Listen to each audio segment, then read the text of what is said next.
What is your American dream? My American dream is to have a combination of living in an urban environment with a lot of culture and beautiful things, but also being able to be around nature. As someone who's not a Native American, the dream was to come here and do art and be creative and do it at a high level and have it seen by everyone out there, and it's definitely coming true. I just want to do what I love and be able to make a living off of that. American dream, it's like free, like everybody free, and then everybody friendly. The American dream was to just come to the United States for a better and greener pastures, and I did achieve that. Everyone has a right to the American dream.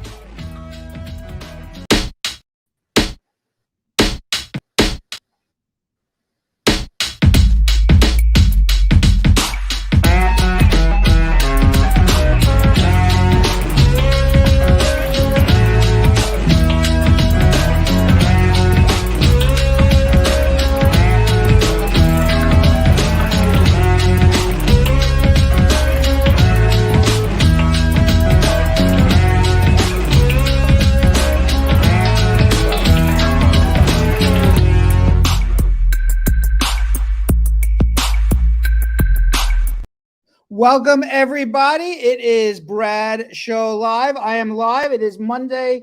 What's today? The 20, I want to say Monday. I should know this ahead of time. Let me look at a calendar. What are we, 27, 20? I think this is Monday. Monday. On the rundown in the host chat. What, Jill, you have to shut your mic off. Oh, and sorry. This is Monday. This is Monday, the 27th, March 27th. And welcome, everybody, to Brad Show Live. Let's say hello to the squad. Elizabeth Francis, squad up, family. Jessica Leamy, squad up, my love. Sasha Robinson, saying squad up. Chetty Maduri, greetings. Joan Ambitious Powell, squad up. Maureen McFarling, squad up. How are you? Campbell Tresky, squad up. Rose Goodwin, love it, loving it. And Elizabeth Francis, squad up. Uncle Brad and your staff. Georgia Unbreakable Forster, squad up to everybody. Sasha Robinson, how are you? She is super excited. Jewel Delph saying squad up, and Boro Enchong, squad up as well. A new name, Zaragoza fam. Good day, guys. Hope you have a wonderful and blessed day ahead. Welcome, Zaragoza. I'm not sure if I ever mentioned you before, but squad up to you as well. Rose Goodwin, this is my special time of day. That makes us feel really well. Good, Rose. Nikisha Nitty, God Pickney Jacobs. I think her name's getting bigger every year. She used to be just Ninny God Pickney and then became Nikisha Nitty God Pickney, and then she added a Jacobs. Squad up, family. How are you? And Sasha Robinson saying squad up, everyone, and welcome back. And who else we got here? Willie L. Williams saying squad up. And I said Sasha Robinson. Ronald Smith. Good evening, Brad. I'm one of your former clients. How long will it take to get my father here if I file for him? I guess Ronald Smith with the first pre-schmooze question of the day. Ronald, I'm struggling to remember if you have a green card or you're a citizen. If you have a green card, it will take forever because you can't file for a parent with a green card. But assuming you are a U.S. citizen and you file for your father and he's in another country, it's going to take more than a year, and fingers crossed, less than 2 years, hopefully 18 months. Let's call it 18 months, and hopefully less than 2 years. And Rose Goodwin with a nice comment. The dream is reachable only if we believe. I believe that too. You know, half of the battle of getting to where you want to be in life is believing you can do it. So you have to visualize it. And if you can't visualize that you're going to be able to do it, you'll never do it. I'll give you a perfect example. When I was, and I really believe that what Rose said, and I do that a lot in my life. When I was a lawyer and I just got out, I had my grandfather, he was 3/4, 90% retired. We had like only a bunch of cases, not a lot. And there was a whole empty floor on my building. We had just 2 little offices in the back corner. And I kept walking around the empty floor in my building. It was city block long, which is what we have now at Spartan Bernstein. I kept saying to myself, one day I know I'm going to have this entire floor and it's going to be full of lawyers. I envisioned it in my head. And if you don't envision it, you're never going to happen. And no matter what you want in life, you got to think positive about it. Because if you don't think positive, it's never going to happen. So I believe that, Rose. And that's a really nice comment. Nikisha, Ninny God Pickney Jacobs. I think I've said you already. Squat up, Uncle Brad with a heart. She's saying it twice. Mavo Tom, blessings. How are you? Marie Brown, good day, Brad Squad. And J.D. King with another pre-schmooze question of the day. I filed for my son in Ghana last year in July, but I haven't had anything from the immigration. Please, how long does it take to get my son here? Well, J.D. King, assuming your son is over the age of 21, assuming you're a resident or citizen, it's going to take at least 7, 8, 9 years. So I don't expect to hear anything. If you're a U.S. citizen and your son is under 21 and you filed last July, it takes about a year to get the I-130 approved.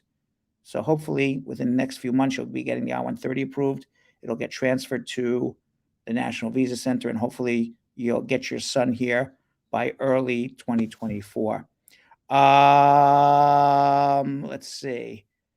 Romeo. I always like the name Romeo, which sounds like a Romeo, like a Romeo. Squat up, Brad, and your staff. I love you guys. Arlene Ramasar, love the show. Sasha Robinson, just yelling out names. Jessica Kalimi, Joel Davis, squat up. Jewel Delph, I think I've said already. And we'll do one more question. Nicole Rogers asking, quote unquote, just for a friend. We always like that. Just asking for a friend. She came across the border and sought asylum, and now she's pregnant with a U.S. citizen, and she has a lawyer told her that now is the right time to file her paperwork because she's pregnant. Is that true? A lot depends on how she crossed the border, if she's in removal. I think it's always, if you're in a bona fide marriage, it's always a great time to file your paperwork if you're in a bona fide marriage, whether you're pregnant or not. I don't think the pregnancy is going to make a big difference on that. I think the right time is as soon as reasonable. And if you're in a bona fide marriage with your spouse, reasonable is the next day. Now, whether or not she can get her green card in the United States depends on how ultimately she was allowed into the United States. If she got caught by immigration, if she has to go see an immigration judge. So a lot I don't know. So I can't say if this is the perfect time, but generally speaking, the perfect time is always now, not delayed. Generally. But sometimes I will tell you to wait. But generally, I will always say, file first. What are you waiting for? All right. Barbara Bedward, good evening. The rest of the questions we're going to get to in our social media check-in later in the show. So, L. Daly, I see you have a question. We'll get to it later in the show. Dawn Harriet, I said hello to. Elizabeth Francis, I've said hello to. Barbara Bedward saying squat up. Long time. It has been, Barbara. Lady Jody Joy, just with a bunch of thumbs. And Ronald Smith, congratulations on being a U.S. citizen for 8 years. Lady Leah has a question and some more questions here. And Abadoon Jimo, squad up. Dembasau, squad up to everybody. And let's see if we have anybody else. A lot of questions. And Pierre. Whoops, wrong one. Pierre, squads, thanks for what you're doing for the immigrant community. Thank you very much, Pierre. Appreciate it. Barbara Bedward, just sending her love. All right. For anybody who needs to reach me, the telephone number is 1-800-529-5465. You will see it scrolling at the bottom right there of the screen. 1-800-529-5465. International, it's 212-227-3636 or 8933. That is the telephone number, not only to get on our show, but it's also the telephone number to schedule your consultation with me. If you want to see me, meet me, talk to me, it's 1-800-529-5465. 1-800-529-5465. I see our phone lines are all lit up like a Christmas tree. So everybody who's waiting, I promise you I will get to you. Stay on the line. Leave your immigration questions in the comments if you can't get through, because after we take your calls, I will be answering your immigration questions live in our social media check-in. But right now, we got to do some schmoozing. I got to stretch a little bit, do some schmoozing, and catch up on the latest immigration headlines. Let's do it.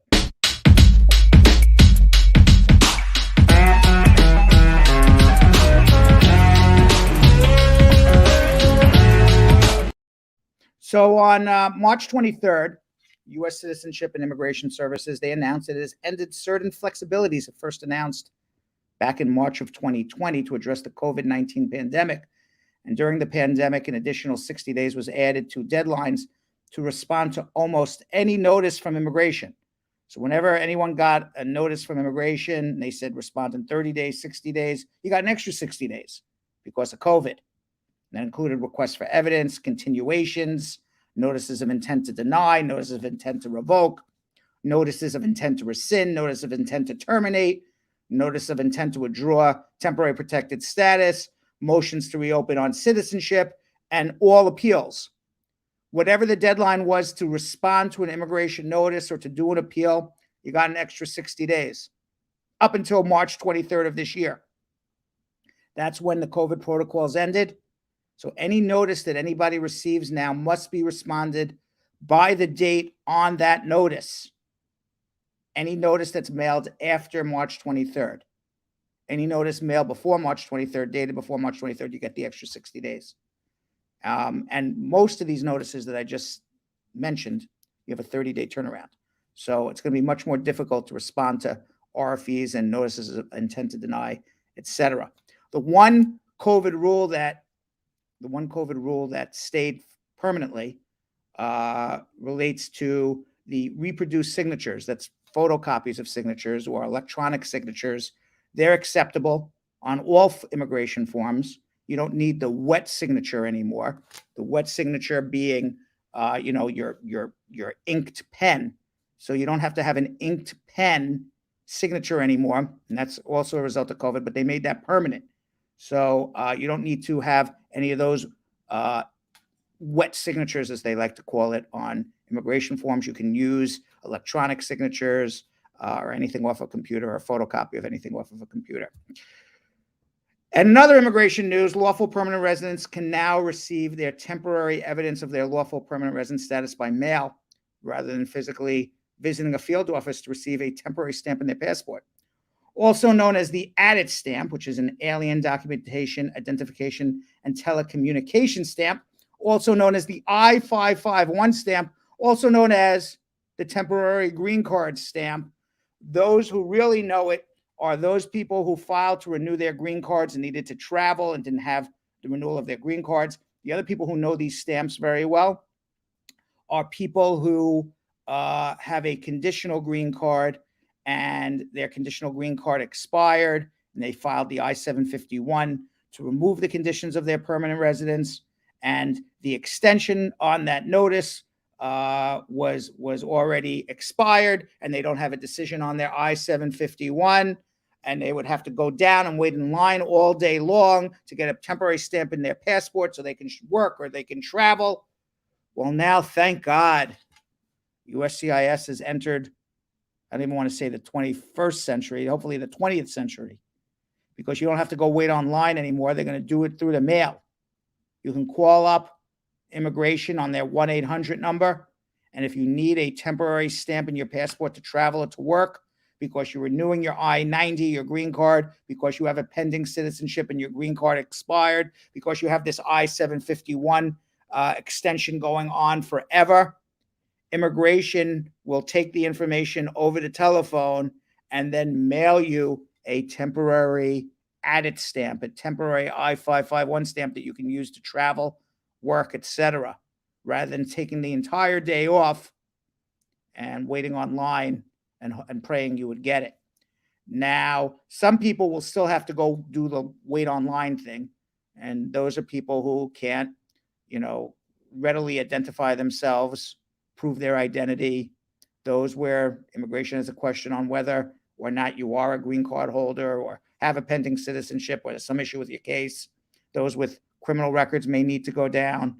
And those who need to travel on an emergency basis, because obviously immigration is not going to be able to mail you the extension immediately.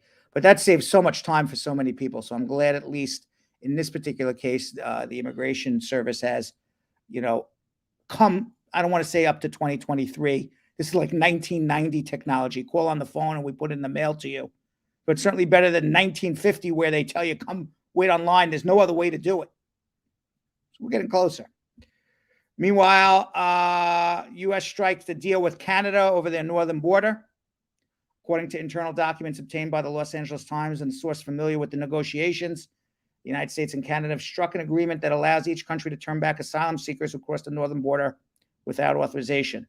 And this deal is the latest expansion of President Biden's effort to discourage asylum seekers from entering the United States without prior authorization. The new policy, which applies to people without United States or Canadian citizenship who are caught within 14 days of crossing the border between Canada and the United States, is expected to take effect immediately. And if you are caught within 14 days of crossing the border from Canada to the U.S., you will not be able to seek asylum, and you will be summarily deported back to another country. Now, according to source, the negotiations, which have been going for several years, were completed after recent increases in the number of unauthorized crossings of the border. Both the United States and Canada have struggled to deal with people who entered the country without permission. President Biden and Prime Minister Justin Trudeau had a series of meetings in Ottawa on Thursday to discuss key strategic interests, including migration. Really, you think about it.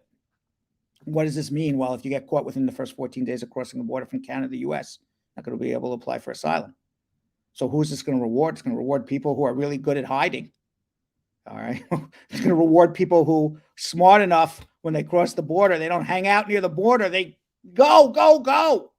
And if you make it past 14 days and you're running and nobody catches you, then we'll accept your asylum case. So just forces people to break laws more, if anything. The new deal would update the so-called Safe Third Country Agreement between the two countries. That agreement took effect in 2004, as long required migrants who arrive through an official port of entry to seek asylum in a country they passed through first. The old agreement, however, did not apply to people who crossed the northern border without permission. So if you remember, people who go to Mexico, if you touch down in Mexico and then cross into the United States without inspection, now under the new laws, you can't apply for asylum in the U.S. because the only place you could have applied for asylum is Mexico. So coming from the southern border, the only people who could apply for asylum now moving forward who entered the country without inspection are Mexicans, unless you applied for asylum before the law changed. And coming from Canada, if you get caught within 14 days, you can't apply for asylum. But if you're a good hider and you're a really fast runner and you got caught on the 15th day, all right, we'll let you apply. Pretty silly. The administration also plans a new rule to limit asylum across the southern border, which is what we just talked about. And the source explained the new agreement with Canada, along with Ottawa's decision to offer 15,000 new slots for legal entry, is part of the Biden administration's effort to work with other countries to increase consequences for people who cross borders without authorization. The source said the drop in border crossings in February proves that the new approach is already working at the southwest border. U.S. arrests for migrants at the U.S.-Canada border, while rare compared with those at the U.S. border with Mexico, have gone up in the last several months. The 2,856 arrests of migrants at the northern border this fiscal year, which began in October, have already eclipsed the previous year's arrests, and almost 40,000 migrants had entered Canada from northern New York State, the Canadian Broadcasting Corporation reported last month. So a lot of people who are living in the United States who probably can't apply for asylum anymore because they're undocumented more than a year are now trying their shot at Canada. and trying to cross over illegally into Canada. But if you cross over illegally into Canada and you're caught within the first 14 days going into Canada, you're going to have a problem too. Now, according to authorities' flight records and a Reuters witness, U.S. authorities are also flying migrants caught illegally crossing the U.S.-Canada border to Texas, also as part of a deterrence effort to tackle a rise in crossings over the northern border. U.S. Border Patrol has quietly transported about 100 migrants this month on 2 charter flights from Plattsburgh, New York, near the border with Canada, to the Texas cities of Harlingen and El Paso. The southbound flights from the northern border are a break from past practices as the United States deals with their sharp rise in migrants crossing illegally from Canada. Gil Kurlkowski, a former commissioner of U.S. Customs and Border Patrol, said he could not recall the agency using charter flights for migrants caught crossing from Canada in the past. A CBP official told Reuters that 48 migrants, 47 Mexicans, 1 Colombian, were flown from Plattsburgh to Harlingen on March 13th to be repatriated back to Mexico, back to Colombia, calling it the consequence of crossing illegally. Customs and Border Patrol did not comment on a second flight from Plattsburgh to El Paso on March 21st.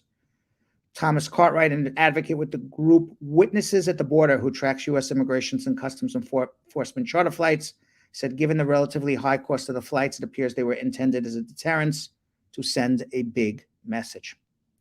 Brandon Judd, president of the National Border Patrol Council, a union for ICE agents, said he was informed that plans for a third flight next week were now uncertain due to the large costs.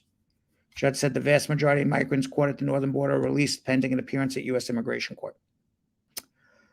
Meanwhile, The Guardian has learned that the Biden administration has resumed deportations to Russia, a reversal of the position adopted after Russia invaded Ukraine just over a year ago, when such removals were suspended.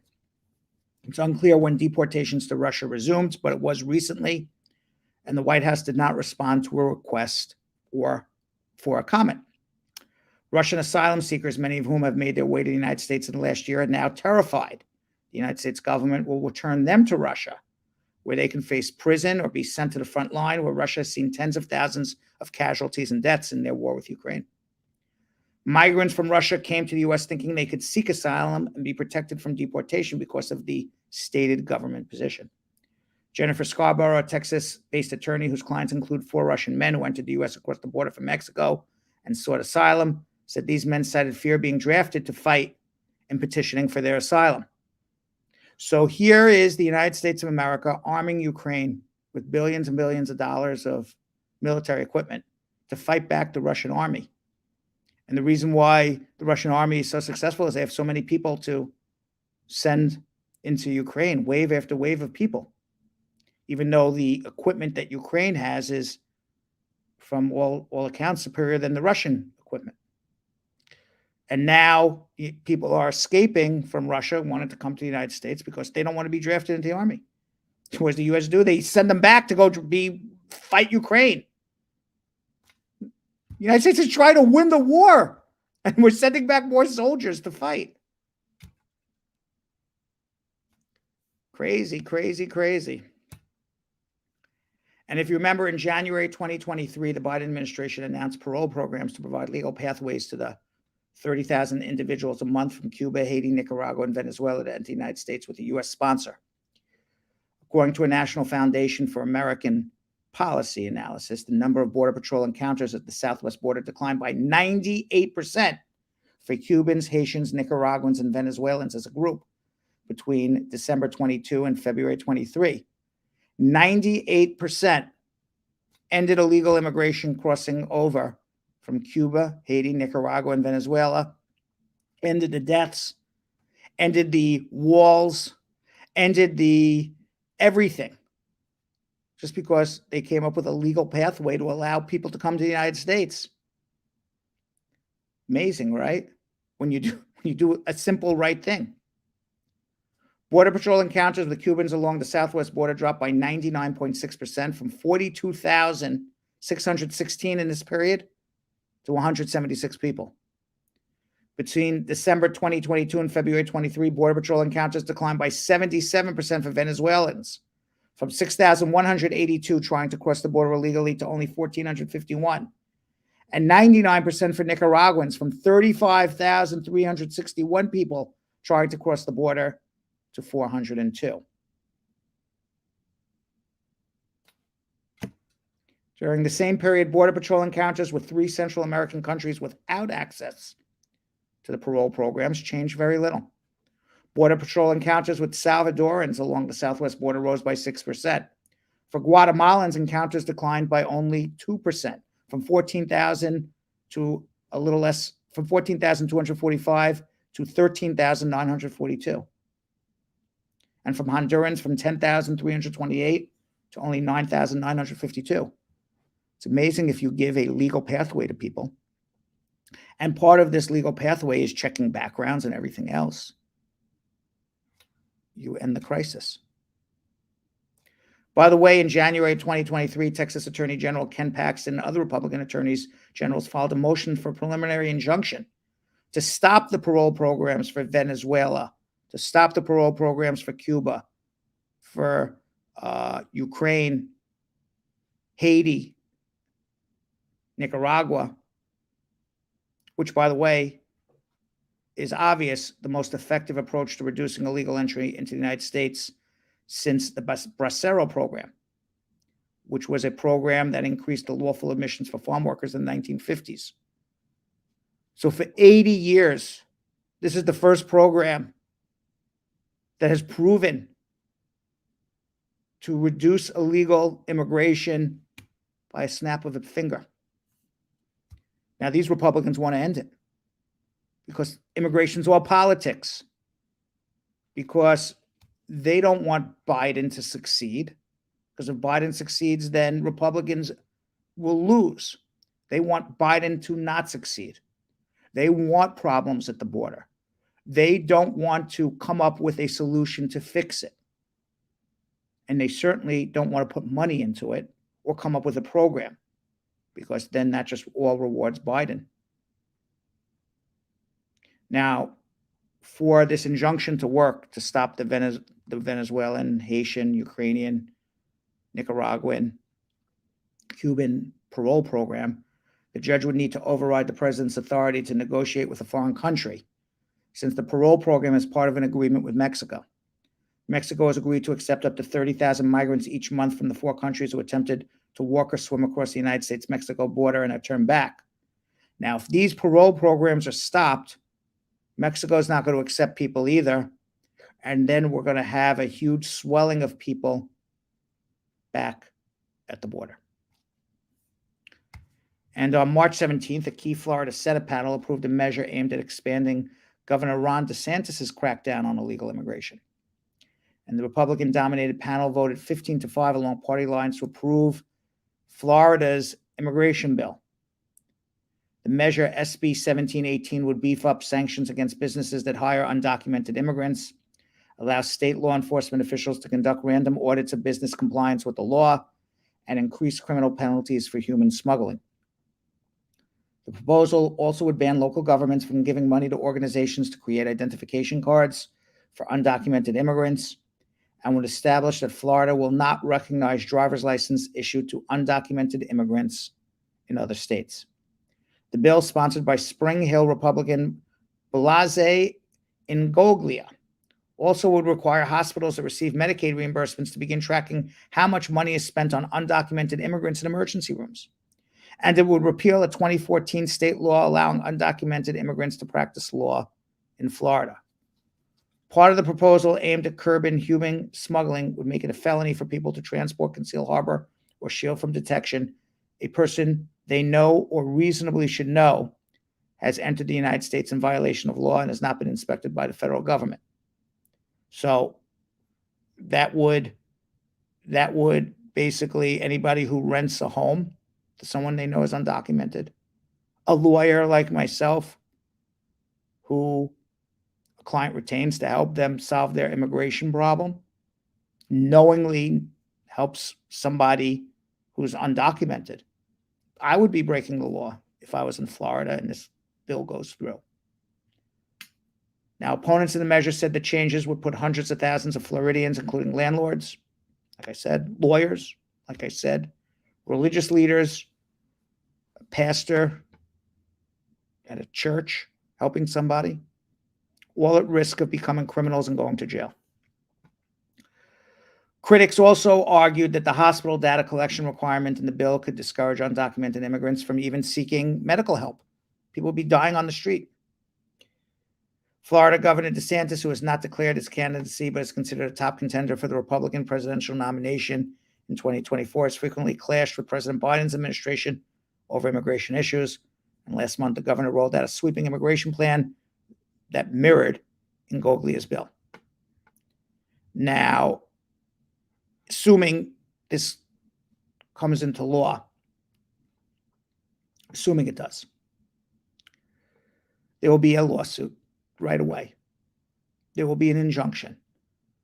And the lawsuit will be that the state of Florida would be in violation of the Interstate Commerce Clause of the Constitution because they can't prevent people with a driver's license from another state from driving in the state of Florida. And they would be in violation of the Constitution itself because the immigration laws is the realm of the federal government, not the state government. So for those two reasons, on its face, it would not be allowed, in my opinion. It's going to go through the courts anyway, so nobody in Florida needs to freak out right now. It's going to not go into effect. It's going to go through the courts. And my guess is it's illegal. But we'll see. But even if it's legal, this is years and years and years and years and years down the road before it actually goes into effect by the time we're done with all these court cases, assuming it even becomes a law. Now, on March 10th, the Republican leadership in Texas House announced that passing a bill to make illegal immigration a felony is top priority this spring. The Border Protection Unit Act, introduced by state Republican Representative Matt Schaefer and supported by key leaders of the majority Republican Texas House of Representatives, would create a specialized border protection police force and make illegal immigration a state felony. So if you're illegal, they would now call it a crime. Also, in violation of the U.S. Constitution. Both of those would end up being up in court and years and years and years in litigation before it actually goes into effect. Meanwhile, even though Florida and Texas is putting the hammer down on immigrants, here's something Republicans in Florida and Texas should pay attention to. The results of a new survey conducted in February by the National Immigration Forum with the Bullfinch Group reveal strong Republican and evangelical support for meaningful immigration reform and suggest that harsh anti-immigrant rhetoric does not resonate with most conservative voters. Gene Murray, president of the National Immigration Forum, said, "We found that there is incredible support among conservatives, Republicans, and evangelicals for immigration reforms that are humane and sensible. The poll found 79% of white evangelical Protestants favor measures to increase border security and provide pathways to citizenship for immigrants brought to the United States as children, and ensure a reliable workforce for the nation's farmers and ranchers." 79% of Republicans are in favor of this. White evangelical Republicans. Among all registered voters, 76% agreed that Democrats and Republicans in Congress should cooperate on boosting border security, helping dreamers become citizens, and providing a legal migrant workforce for farmers and ranchers.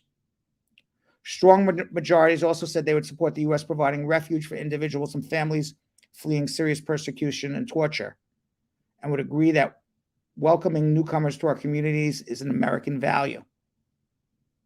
So a vast majority of people in America believe this. 79% of evangelicals who support versus 9% of evangelicals who are opposed to immigration reform, that's huge. She said the polling results present a rejection of the harsh anti-immigrant language that marked Donald Trump's presidency. The kind of anti-immigrant rhetoric that used to have so much power doesn't seem to hold water anymore. The survey was polled between 1,200 U.S. adults between February 17th and February 22nd. And this is not the only poll. Fox News reported on their poll on February 26th that 74% of voters want the United States to increase federal agents at the southern border, and 73% favor boosting the number of immigration judges to speed up asylum processes. They also favor 73% of people favor making it easier to immigrate to the United States of America, which would presumably incentivize people to choose legal pathways to the United States. And slightly more voters favor allowing illegal immigrants with jobs in the United States to apply for legal status, 66%, and almost 2/3, then support deporting them back to their countries. And finally, this is the 125th anniversary of a court ruling that guaranteed birthright citizenship in the United States, and that's tomorrow.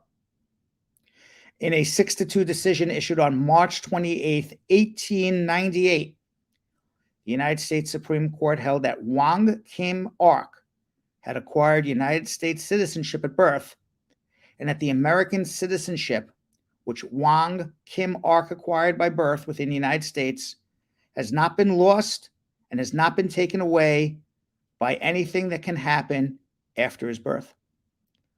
Born in San Francisco in 1873, Wong Kim Ark was denied re-entry into the United States at age 21 after visiting family abroad. And this was under a recently enacted Chinese Exclusion Act. Basically, it didn't allow Chinese people into the United States. With legal assistance from the Chinese Consolidated Benevolent Association, Wong Kim Ark sued the federal government.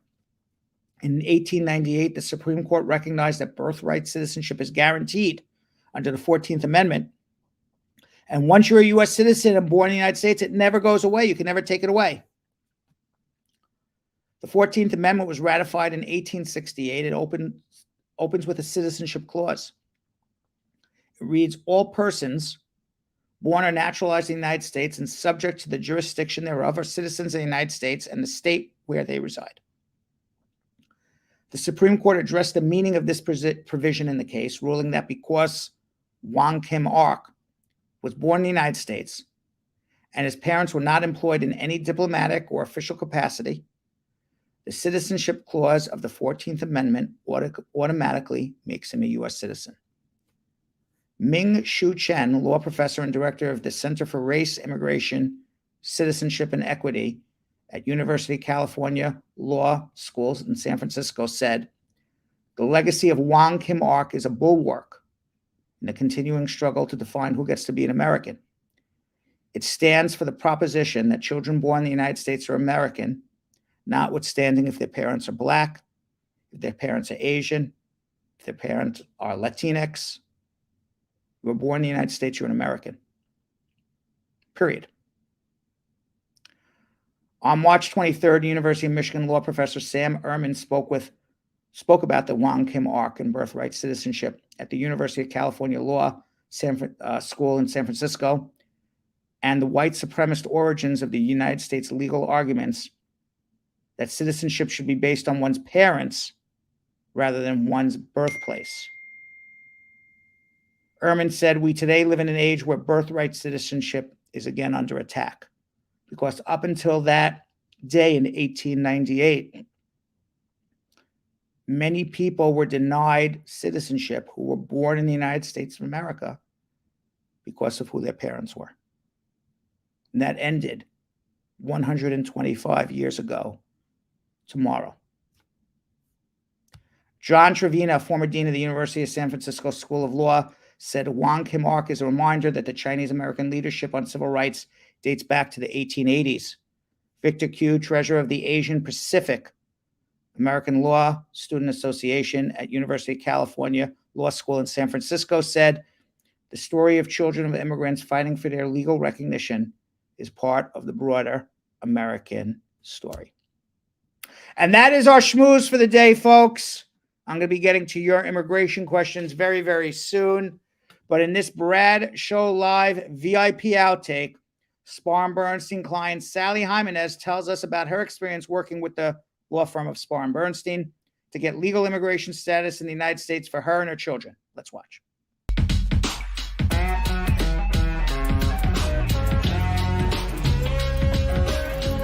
I was born in the Philippines, then I went to Jordan, for 17 years and then here in America for 24 years now. I left my late husband and my 3 children in Jordan. My boss who sponsored me had 2 couples who work for him in the past, and Brad, I think, is the immigration lawyer. So he brought me there. He walked me to your office personally in 1997. My first one, who is international student, also Mr. Brad fixed his working permit and green card. He was in college and I lost my job, so I was not able to finance him, and he was in the brink of deportation, and I seek other firm to help me, but they charged me like crazy and I was not able to afford it. So I go back Brad, and Brad really helped me a lot. After I get my green card, I applied for petition by myself. I was broke on that time,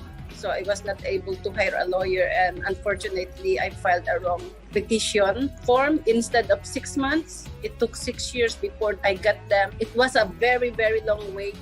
And I went to Brad, and Brad fixed them, and finally they were able to come last March 2010, and Brad really helped me a lot. But I advise that if you have this kind of case, always seek the professional, because if you made a mistake like me, it really takes a lot of time and stress actually. So it's better to pay.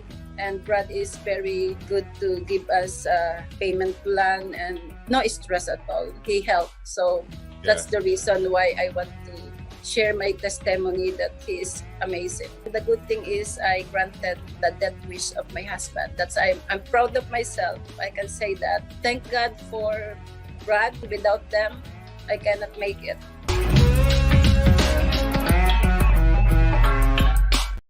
All right, we're ready to get to your immigration questions. People have been waiting on hold. You got a question? Call us. I got an answer. Let's do it.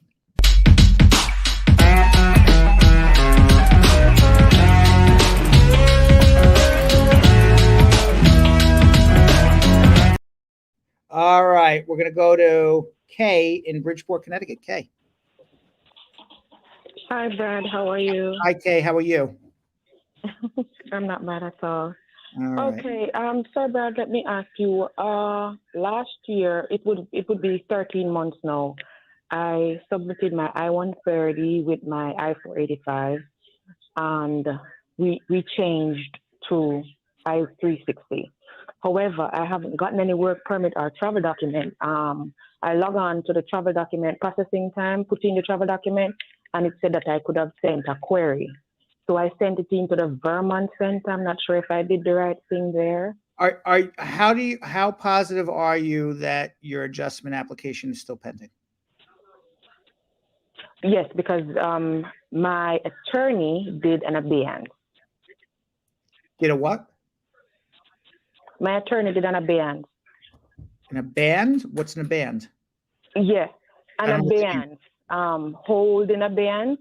A hold in abeyance. Okay. Yes. So if your attorney, if your adjustment is pending and it's been more than a year, and you don't have a work permit or a travel document, obviously something's wrong with that adjustment application. I don't know what it is, but it shouldn't take more than a year to get a work permit or a travel document. Once you're over a year, there's some issue with your case. I don't know what it is. And the first step would be to get a copy of your immigration records. My guess is, I'm laughing to myself. I have a dog behind me who's playing with squeaky toys. Squeaky toys. My guess is that we changed the case, to the I-360. I understand that, but if the I-45 was still pending, it would not have stopped the issuance of the work permit and the travel document. So because it's been more than a year, is it possible your husband withdrew the case and you don't know about it? And all you have right now is an I-45? Anything is possible with anything is possible with him. If I had to take a guess, that's my guess. It's also another guess is immigration screwing up somewhere. I don't know. But it's an odd thing that you have an adjustment pending for more than a year and have no benefits from it. So I think the first step would be, rather than waiting for something that may never happen, let's double check to make sure your adjustment is pending. And then if it is, then let's take action against immigration saying, hey, what's going on? It's been over a year. I deserve a work permit already. I deserve my travel document. But if we look into the case and we find the adjustment's been withdrawn, terminated, denied, whatever it is, and all you have is a VAWA case, then you're not entitled to a work permit. You're not entitled to a travel document. You're waiting on nothing, and you would have to file a new adjustment application. So I think that's where we need to look first. I don't know the answer. Oh my God. It's either Brad, one or the other. Okay? I'm going to have to call you Hold on one second. differently. I'm just going to have to. Okay, hold on one second. Let's go to Philip in Riverside, California. Philip. Hi, Brett. Hi, Philip. How are you? Good. How you doing? Good to help you. I was just calling because I wanted to ask you about the 48 months for the extension for the removing of conditions. So I already got the letter, and then because I'm able to file for my citizenship in November this year, and I just got the letter for 48 months. So can I still file, or what's good to do? If you're in a joint, you'd filed a joint application to remove the conditions with your spouse, and that I-751 is based on a bona fide marriage, and you continue to be in a bona fide marriage.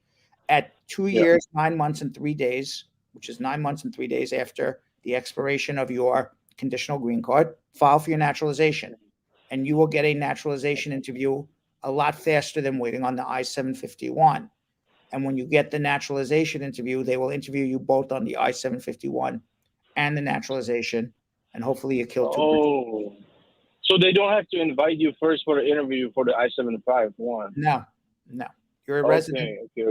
Because when you have a pending I-751, you are still considered a permanent resident of the United States.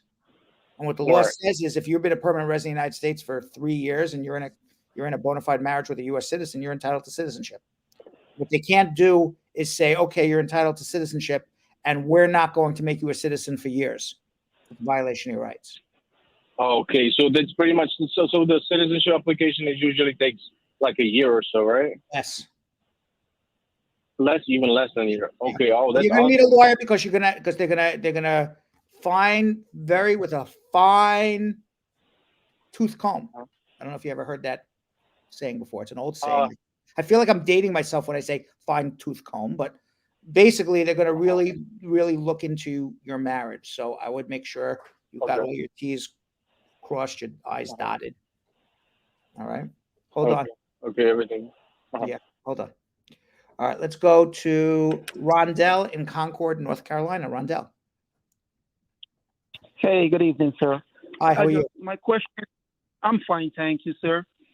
So I filed for my 3 boys in 2020. All documents submitted, all fees submitted. One of my sons came up June of last year, because apparently they're processing it one at a time. And my second son is in the process of coming up. But the third one, my third son, immigration sent me a document after receiving all fees and so forth. They sent me a document dated February the 23rd, stating that a year has passed and I have to pay all the fees again. So yeah, because you're obviously not. You said immigration's doing it. You know, if you filed for all 3 kids at the same time and your I-130s all got approved at the same time, they should all have been here already. So something is happening between all of them, you know, by you not complying at the same moment for all 3. And if you don't further comply and don't do anything in a year, they're going to say you've lost that opportunity. They're going to make you do the fees all over again. You know, the one thing with the U.S. government, if you know anything about the U.S. government, is they never miss an opportunity to ask you for more money. So, you know, if you don't do anything within that year, they're going to ask you for the filing fees again. So, but there was nothing to be done. because you obviously weren't processing them for whatever reason. I don't know why, but if you need help. But one question: there was nothing else to be done. All documents were submitted, all fees was paid. Then I'm not sure why. I'm not sure then why, if there's nothing else to be done, they're asking you for fees all over again. So you may just want to pass all your documentation through me and have a consultation. Hold on, because they would ask for the fees again when you did nothing. Okay, so hold on one second. Hold on one second. All right, I don't know the answer until I see all the documentation. We'll get to the bottom of it. Okay.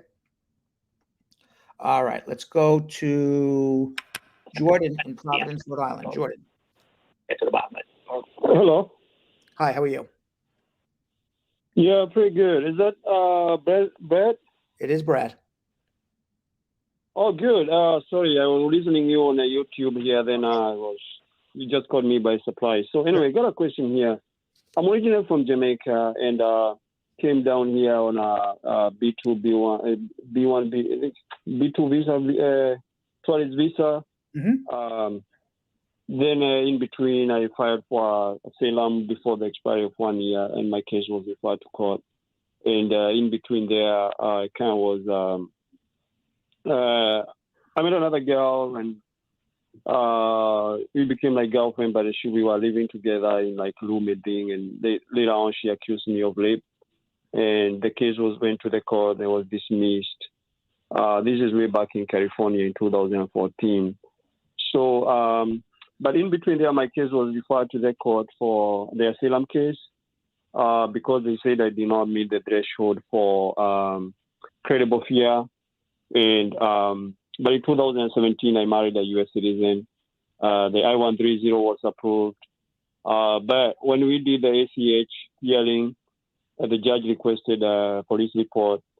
And so the question I had was, because we had submitted before the court, we had submitted the final case disposition of dismissal that the prosecutor said I kind of like was a dangerous man and wanted the copy of the police report. Right. So basically, the question I had was, what happened with the case? And then I'll give you my answer. Just tell me what happened with the case.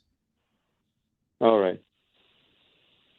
What happened with the case? Did you get a green card, or is it still pending? There's no decision. It's still pending. Yeah. Okay. All right. So the answer is this.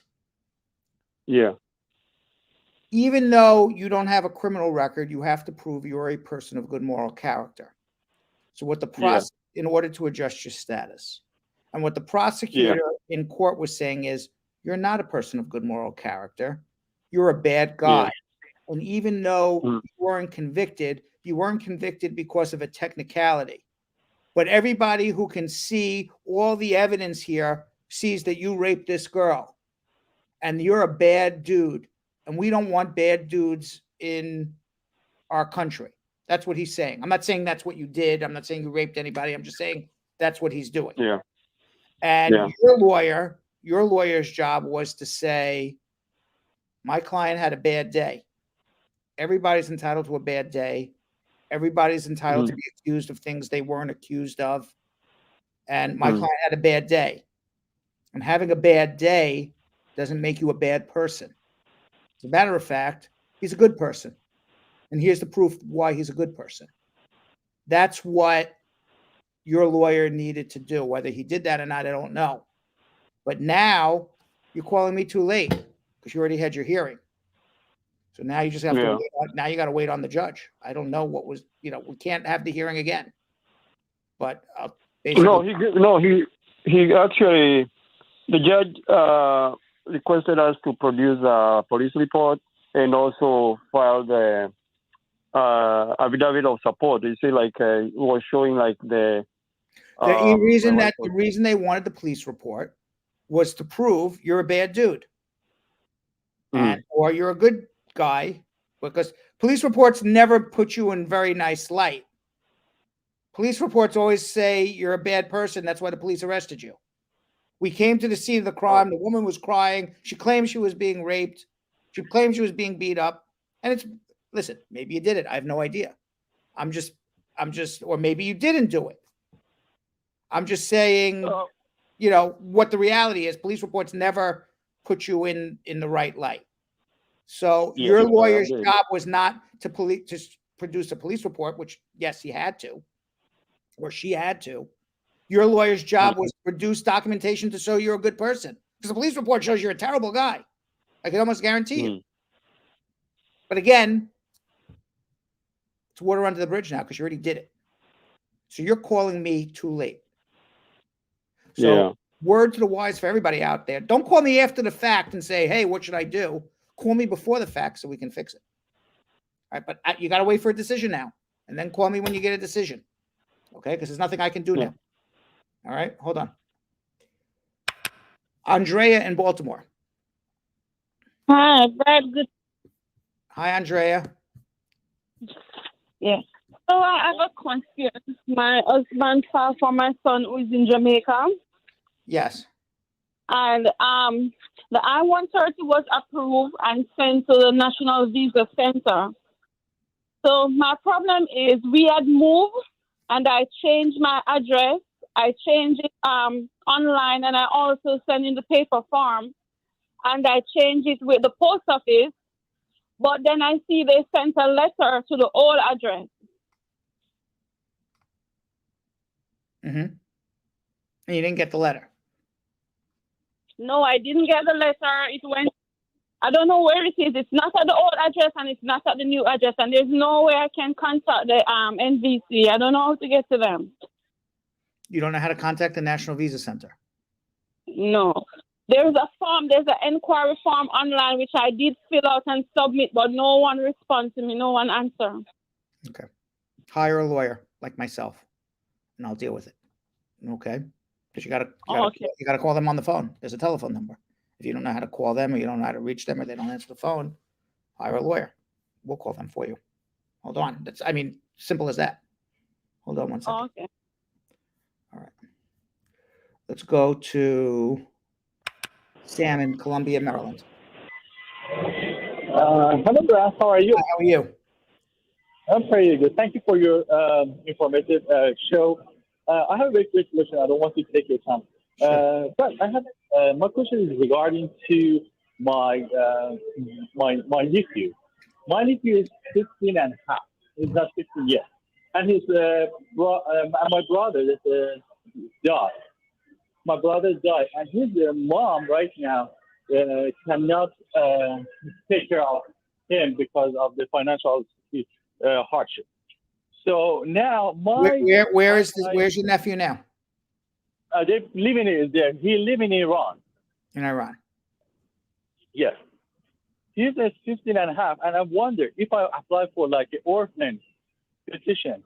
So if he turned to like 16, can I still apply? I mean, petition for him or not? No.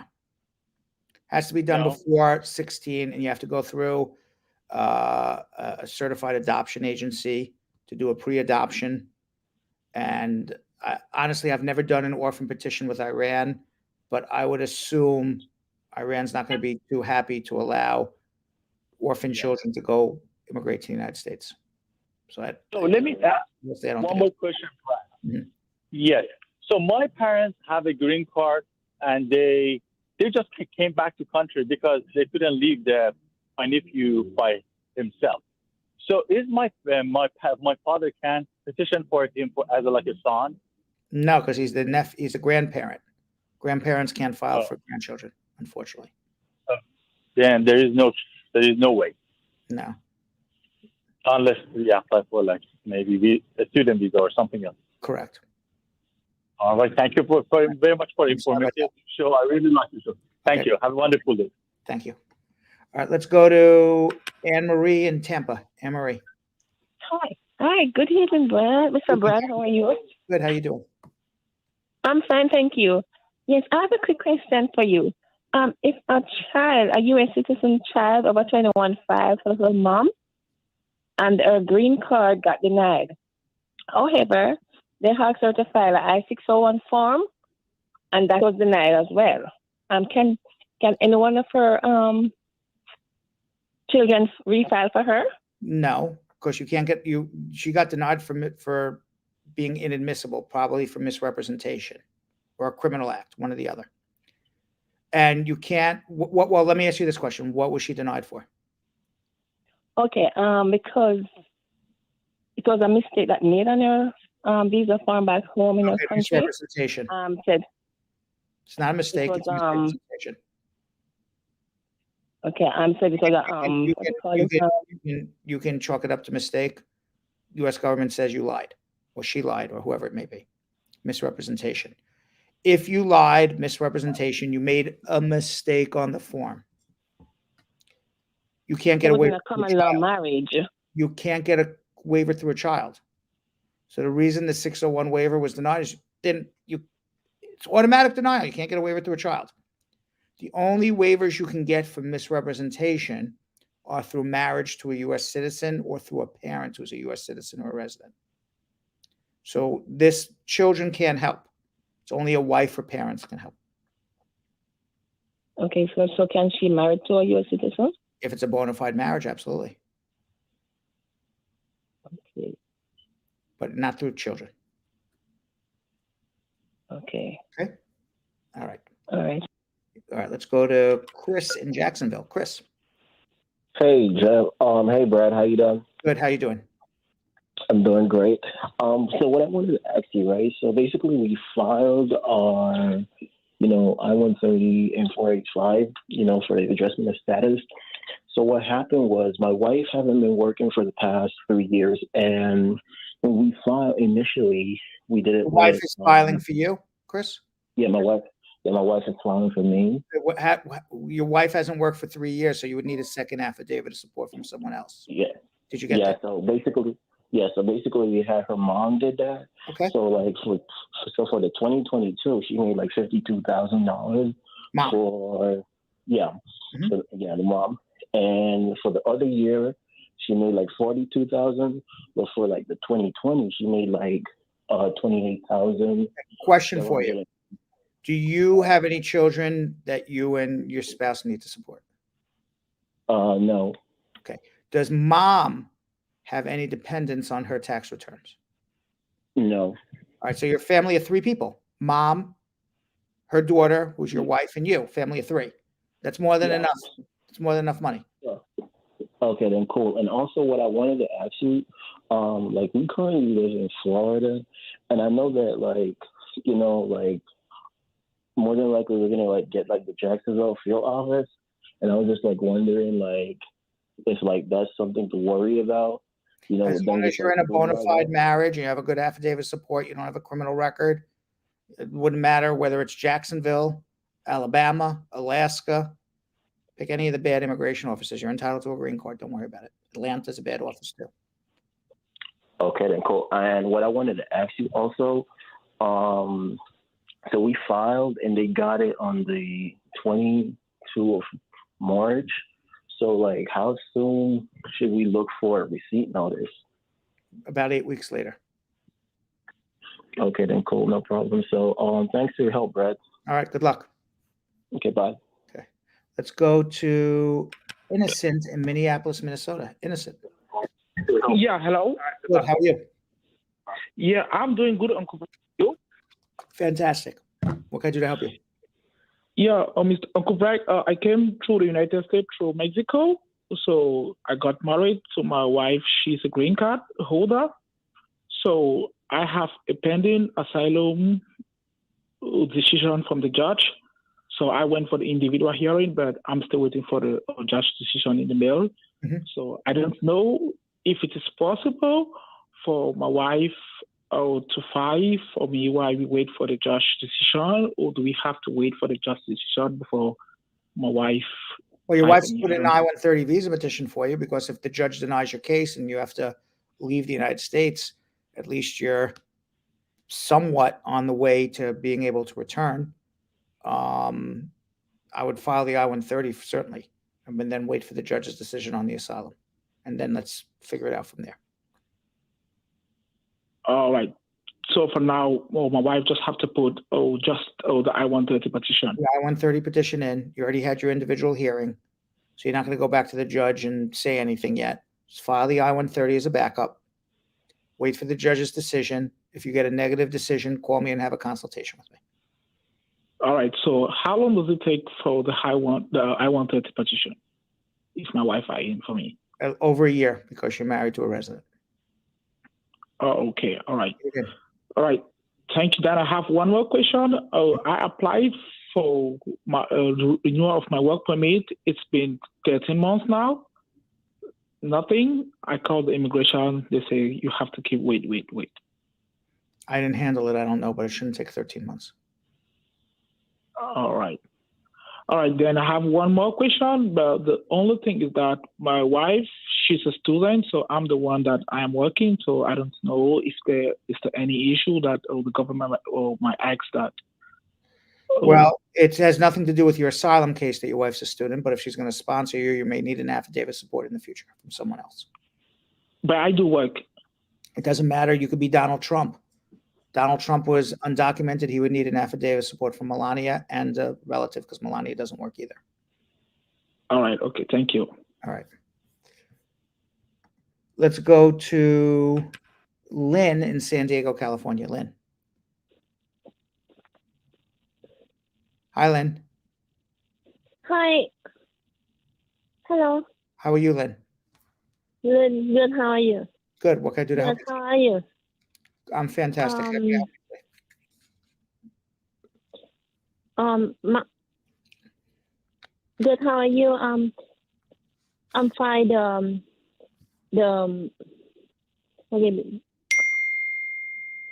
So hello. Lynn, Hello? so far you've said Okay. hello. How are you? What is your question? All right. So I'm filed the petition for my parents, and I also as a financial sponsor.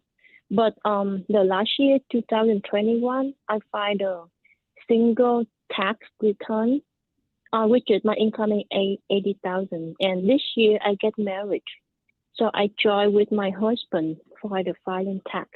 So I have 80 from last year and this year, and my husband will have 100. So we're okay with the income. But the thing is since I'm a primary sponsor for my parents, and my income is significant to meet the financial requirement. So Lynn, are you the U.S. citizen? Yes, I am. And you're filing for your parents and your husband, correct? No. I'm filed for my parents only. So my husband is U.S. citizen already. Okay, fine. So, and your combined income is $100,000? Yeah, we bought Mac 100 this year. So together 200. Do you have like 15 children? No. How many children do you have? We have 0. So we just have. So for you and your husband and 2 parents, it's a family of 4.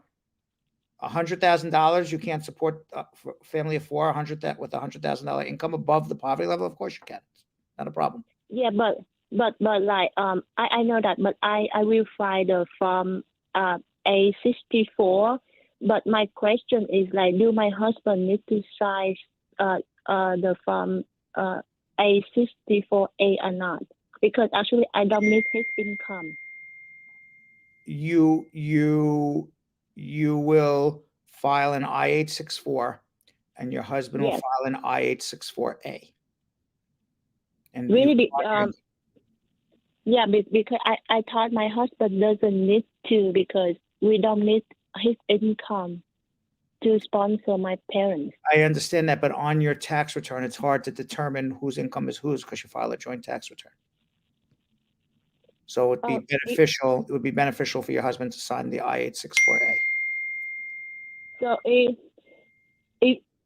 even though we submit on the paperwork like his income, my income, everything together to let them see my income only 100 out of that 200. Do whatever you want.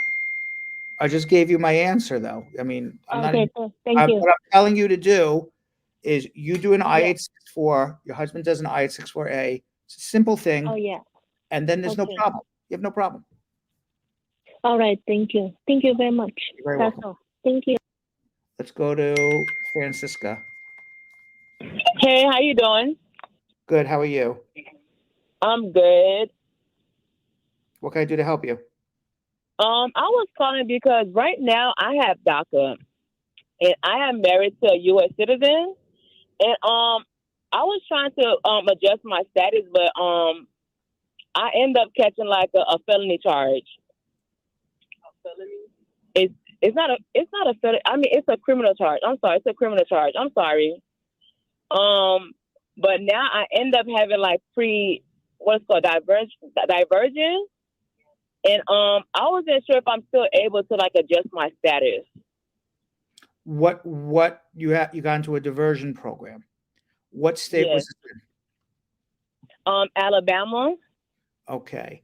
And what were you found guilty of? Or what were you charged with?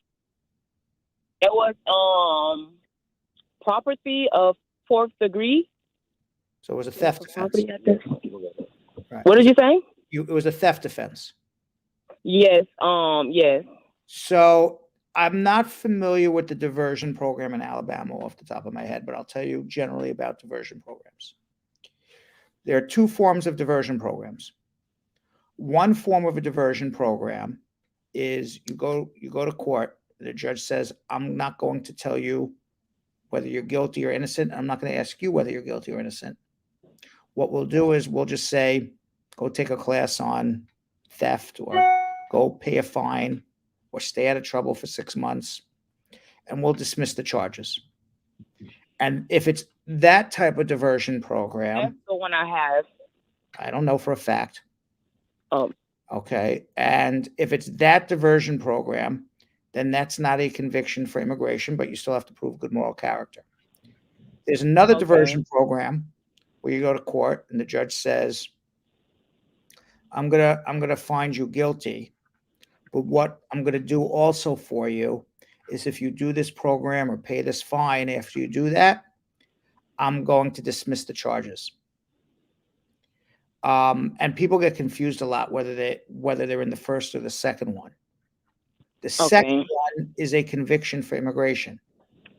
And the reason is because you were found guilty and the judge gave you a sentence. And even though they threw the case out after the fact, that diversion program is a conviction. That second example, the first one's not. So some states where it's the second one, there's some states where it's the first one, and there's some states that they do both of them, and you don't know which one is which until you actually look at the records. My guess is, since Alabama is a very conservative state, that's the second one, not the first, but I could be wrong. They gave me the first one. They told me to take the 8-hour class and come back, and it's gonna get dismissed. I know, but sometimes they make you plead guilty and then dismiss it. Okay. I'm trying to say to you. And if they made you plead guilty and then dismissed it, they said, okay, we're going to find you guilty, go take the class, and then I'll dismiss it. Then it's a conviction.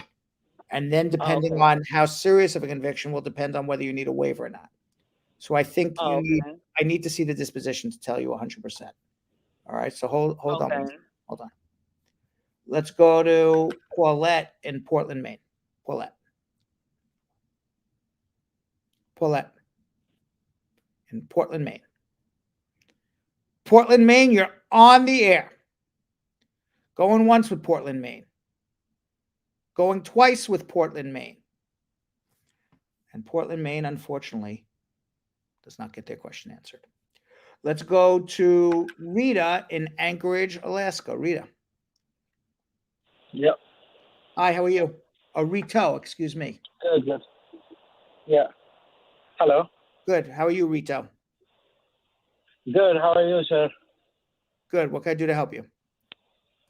So, sir, thank you for what you all do there. And my green card got approved. I forget to tell you about that. I have one question. Now I'm citizen. I am serving in U.S. Army, so I became citizen pretty quickly. And I have a question about the I-130 form. So if I'm filing for the I-130 form and do the NVC form after a few years for my parents, is that okay?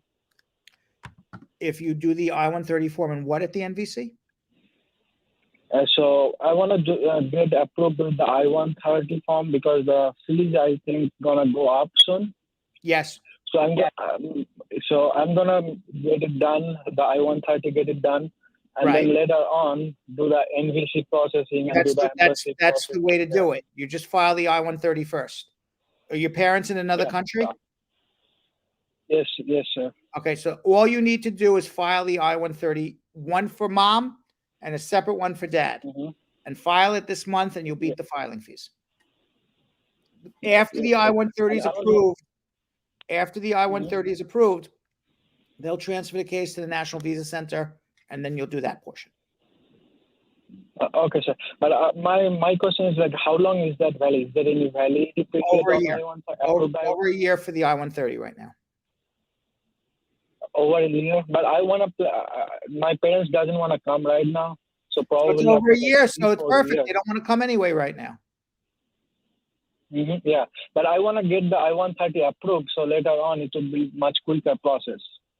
So file it. The quicker you file, I don't know if I'm having the same conversation as you, so just listen intently. You file the I-130 before May, you will beat the fee increases. You don't have anything to do with the National Visa Center now. The process is file the I-130. It'll take over a year. Then the case goes to the National Visa Center. And then at the National Visa Center, you process for your parents in another country.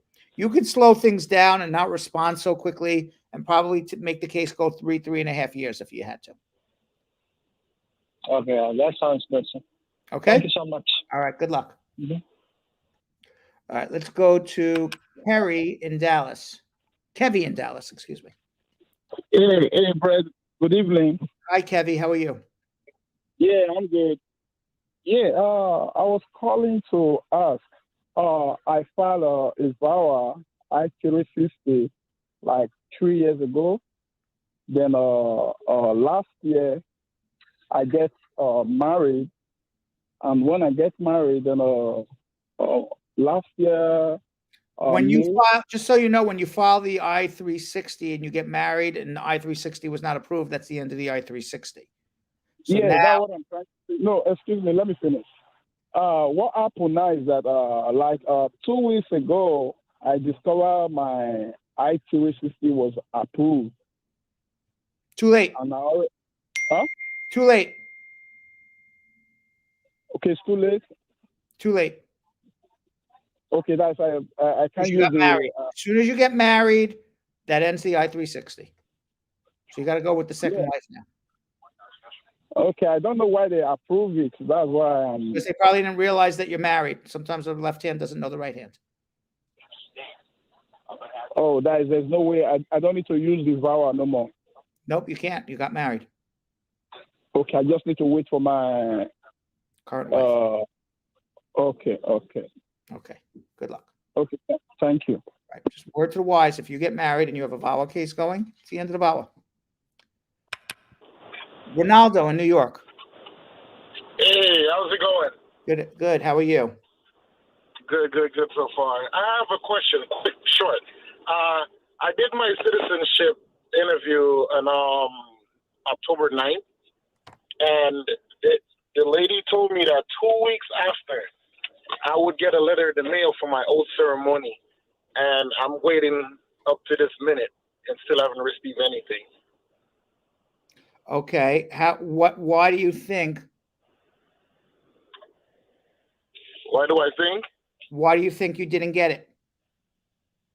I didn't do any. I did everything is fine. I never got in any trouble or anything. So. Okay. And when was your interview? How long ago? It was on October 9th. All right. So if after you pass your interview, they didn't make a decision in 120 days, you have a right to bring your case to a federal judge. It's called a de novo review, and force them to make you a citizen. So you can even threaten that and say, I'm going to go to a federal judge de novo review. There's no reason why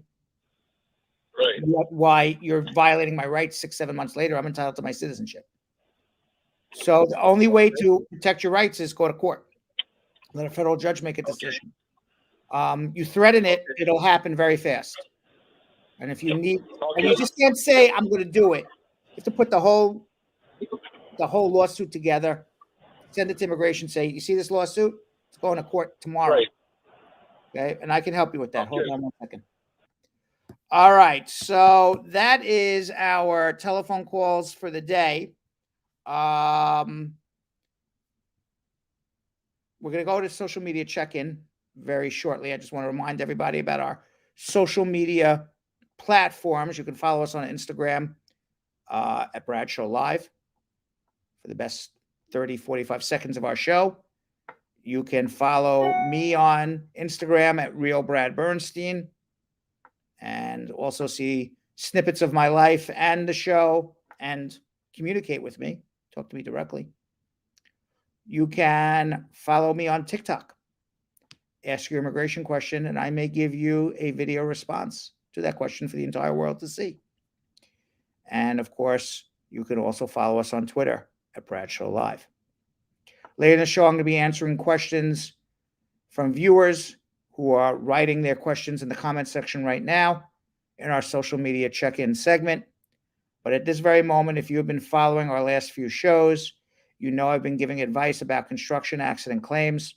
Today, I'm going to tell you what happens until you get compensated for your construction accident injury in New York, when you should contact a construction accident attorney, and what you should do if you get hurt or injured on a construction site. Let's watch.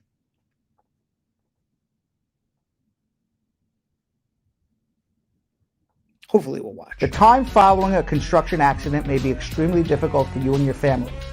In addition to physical and psychological damages, you may be unable to work for months, years, or even permanently. By the time a verdict or settlement is reached, several years can pass, during which time you and your family members may be forced to live with no income. With this in mind, our Spar and Bernstein attorneys work tirelessly to ensure our clients are compensated even before a verdict or settlement is reached.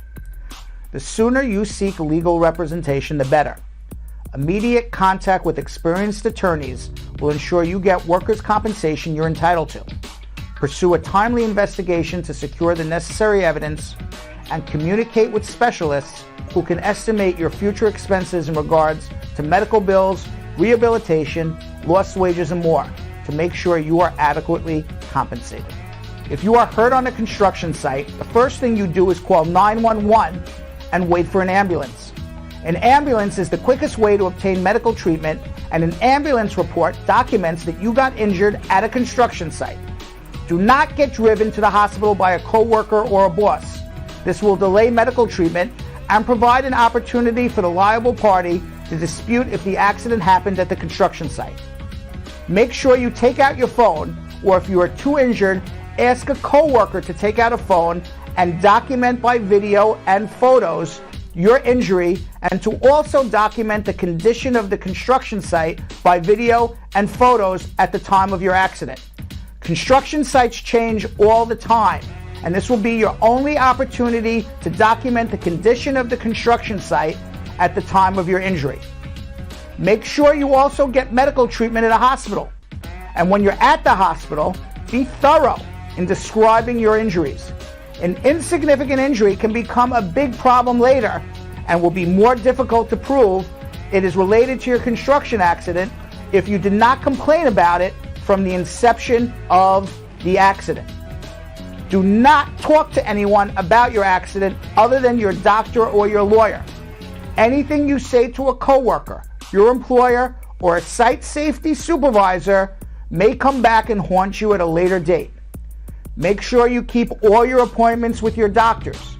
Missing appointments with doctors and ignoring medical advice will have an impact on your health and will have an impact on your legal case. And of course, call Spar and Bernstein at 1-800-529-5465 so we can begin investigation of the accident before anything changes on the construction site. Don't sign anything and don't make any recorded statements without legal representation.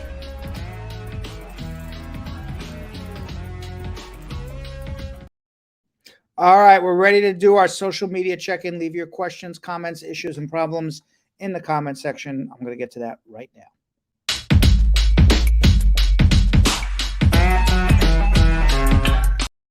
All right, in our VIP social media check-in questions, and our social media check-in our VIP questions comes from our Facebook page on Bradshaw Live, our Brad Show Live group, Brad Squad.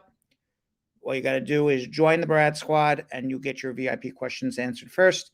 Thomas Anderson has 2 questions after waiting 31 months. My VAWA case status says new card is being produced. What's that mean? It means your VAWA was approved. And it's been more than 10 days now. I don't see any of the status. Should I contact immigration? You can call them, but it takes time to produce a card and mail it to you. But congratulations, Thomas. Ma Dukes, hi, Uncle Brad. Can someone who has a felony and spent 8 years in prison, felony charges of 20 years ago, file immigration papers for his wife who overstayed her visa and is in the U.S.? As long as that felony was not for sexual abuse of a minor and he or she paid his or her dues to society, why not? Absolutely. They're entitled to love too. Felons are entitled, U.S. citizen felons are entitled to love. Useful, Eru, Endup, Sheena Rami asks, I hope I got that name right. I filed my N-400 27 days earlier, which was a mistake by me, and I was denied. What can I do? Refile again. That's the answer.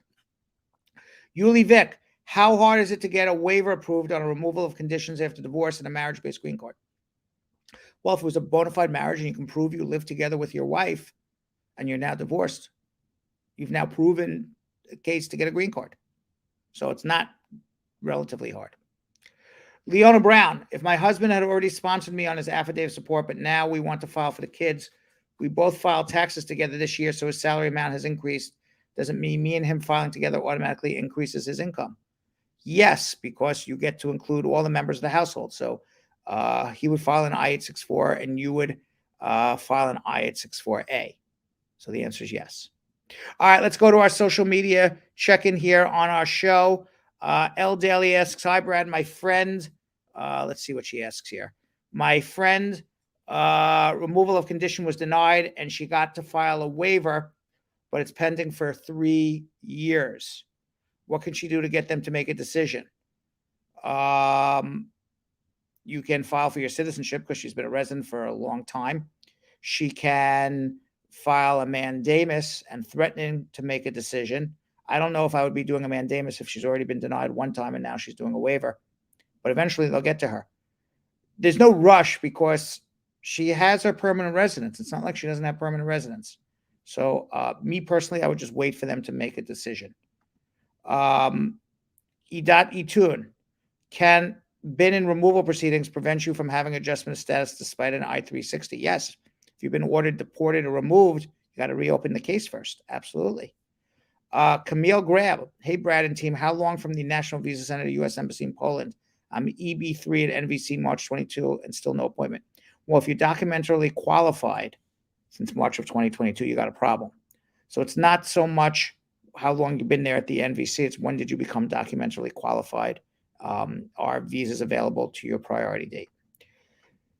Hugh or Hi Williams. Hi, good day. If you're from the Caribbean, born and newborn into the USA, then bring out a child from the USA 6 months after. Can have the mother visa get revoked from entering the USA, only have a visitor's visa? Let me decipher this. Good day. You're from the Caribbean and you have a newborn into the US. Give birth in the US. So the question is, I gave birth in the US and I took my child home with me. 6 months later, can I? Yes, it's very possible. If you gave birth in the United States on a visitor's visa, the visitor's visa is not a birthing visa. Visitor's visa, you can get medical treatment.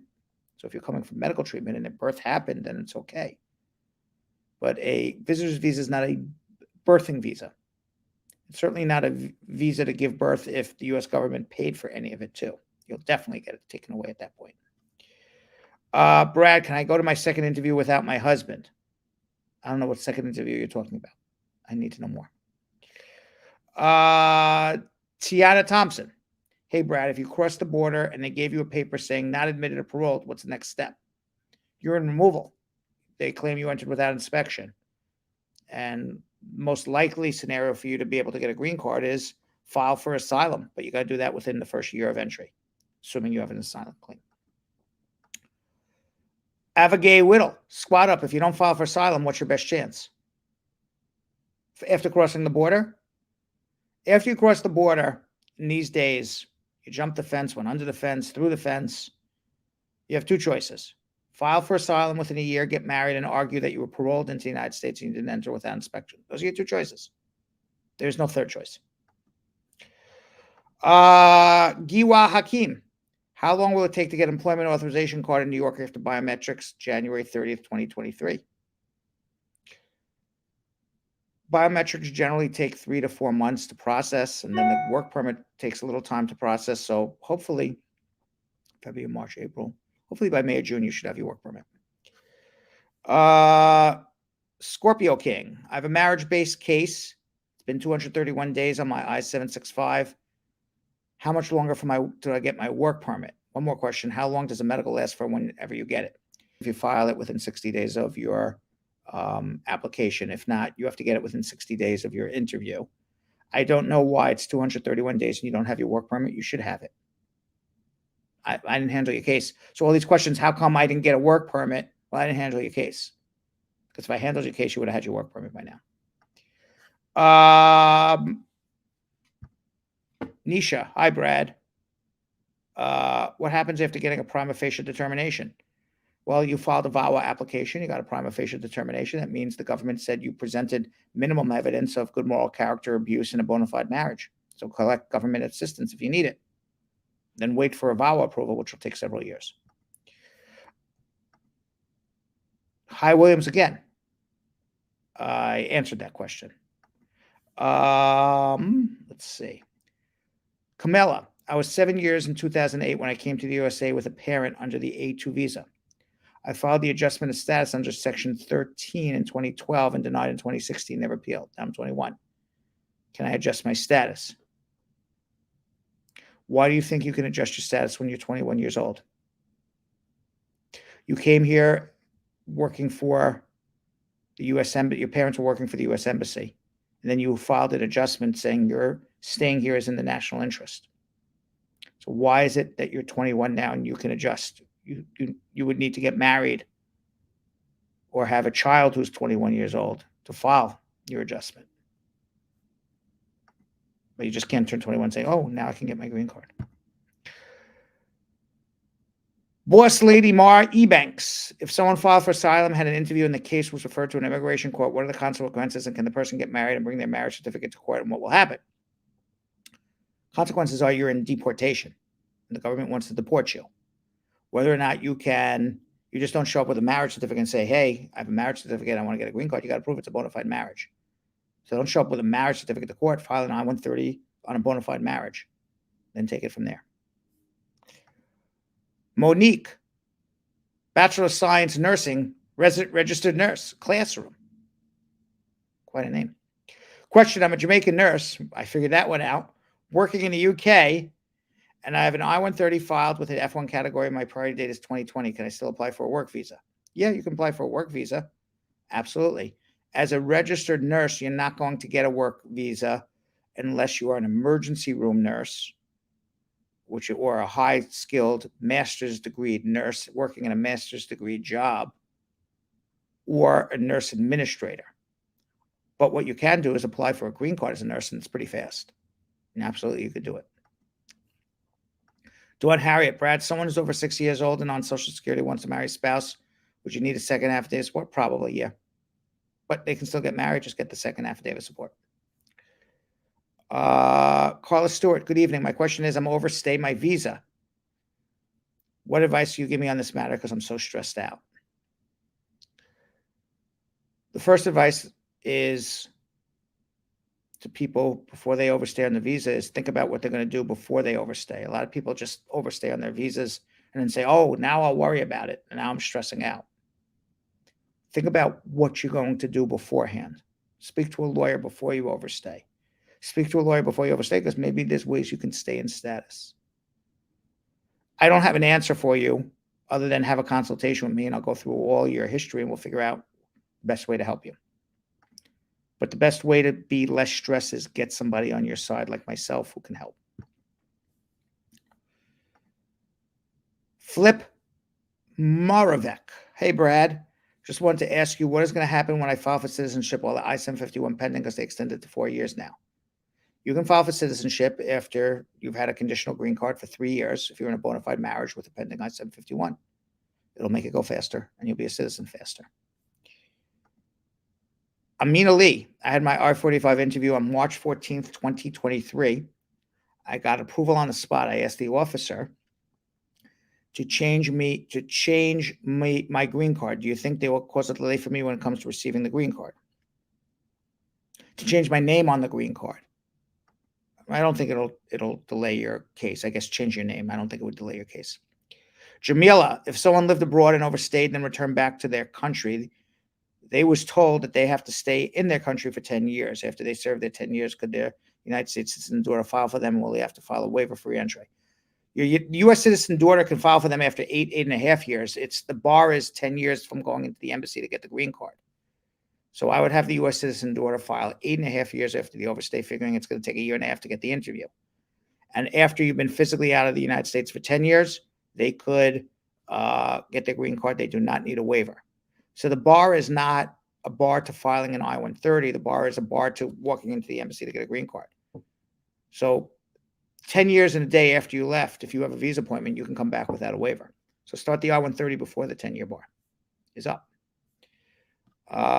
Mika Hewitt. Brad, if someone's mom filed for them and they arrived in the States and have a green card, they go to Jamaica to marry their boyfriend and file for him, how long will it take for them to come here? Well, it's a green card holder filing for a spouse in another country. It's about 3 years or so. Lisa Ann, how can I and my husband go to Russia under political asylum? Lisa Ann, you want to go to Russia and claim political asylum? Best of luck to you. 29 Super C. Oh, Lisa Ann wants to know, my apologies. I thought Lisa Ann this was like that movie White Knights when Gregory Hines applies for asylum and goes to Russia. I'm like, why would you ever want to do that in 1,000,000 years? People want to get the hell out. If your husband applied for asylum and he goes back to Russia, then his asylum claim was, let's say, BS. At least that's what the Immigration Service will think. So once you apply for asylum, you don't go back to the country where you said, I'm terrified to go back to. I'm terrified to go back to Russia, but now that I can travel, I want to go back. It's not a good look. All right, a couple more. 29 Super C. Good afternoon, Uncle Brad. Question of my wife missed her EB3 interview where she was the secondary applicant. How can her application be readjusted after the primary applicant have the interview?